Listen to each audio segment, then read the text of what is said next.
Hello बच्चों, कैसे हैं आप लोग। उम्मीद करते हैं कि आप लोग बढ़िया ही होंगे। तो मैं क्वेश्चन नंबर जो है 3 तक मैं सोल्व कर चुका हूँ, है ना। कोऑर्डिनेट ज्योमेट्री का अभी सेशन चल रहा है, तो जो भी इम्पोर्टेंट क्वेश्चन है कोऑर्डिनेट ज्योमेट्री का उसको मैं सोल्व कर रहा हूँ धीरे धीरे करके, है ना। आप लोग बस इसे देखते जाइए और इसका घर में बैठ के आप प्रैक्टिस करते जाइए।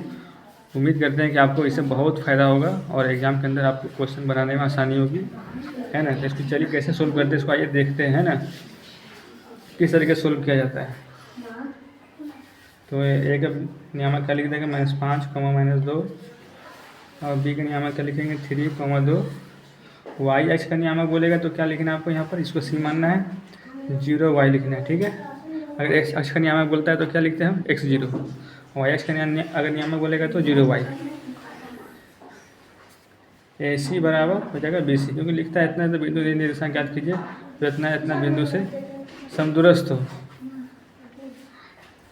है ना। समदूरस्थ करने के लिए बोलता है। जब भी समदूरस्थ का सवाल आवे वाई एक्स पर उस बिंदु का निर्देशांक ज्ञात कीजिए जो बिंदु इतना से क्या हो, समदूरस्थ हो।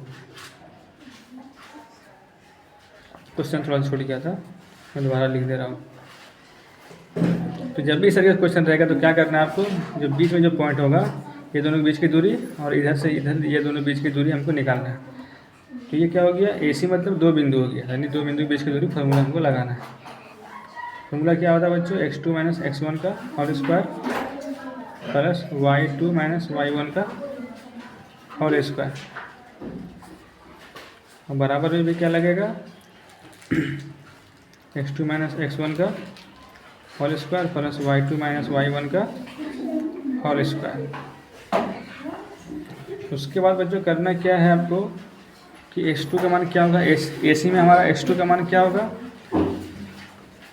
0 हो जाएगा, और x1 का मान क्या होगा -5, यहाँ एक -3, माइनस क्या हो गया +5 होल स्क्वायर, ठीक है। y2 का मान क्या है बच्चों y1 का मान क्या माइनस, यहाँ -2 होल स्क्वायर। इसी तरीके से इधर भी क्या करना है हमें, BC में देखना है। BC में x2 का मान क्या है बच्चों 3, और x1 का मान क्या है 0, y2 का मान क्या है बच्चों 2, y1 का मान क्या है बच्चों y, ठीक है। अब क्या करेंगे इधर से बच्चों 0 बस 5 को जोड़ेंगे, क्या होगा 5, यानी 5 का स्क्वायर, इधर का इसको a + b का होल स्क्वायर तोड़ दीजिए, a² + b² प्लस 2ab। फिर इसको तोड़ेंगे 3 का स्क्वायर हो जाएगा, ये 3 में 0 घटेगा तो क्या बचेगा 3 का स्क्वायर प्लस इसको a + b का होल स्क्वायर तोड़ दिए तो क्या हो जाएगा a का स्क्वायर यानी 4 y का स्क्वायर -4y, ठीक है बच्चे।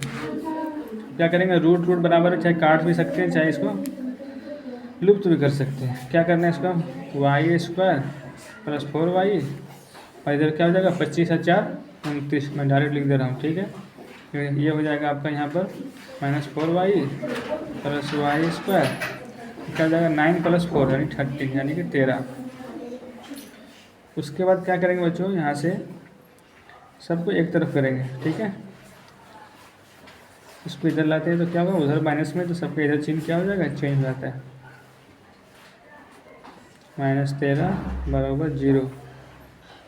तो क्या करेंगे माइनस प्लस खत्म हो जाएगा, 4y क्या होगा बच्चों 8y, 9 में से 3 जाएगा 6, 2 में से 1 जाएगा 1 प्लस में,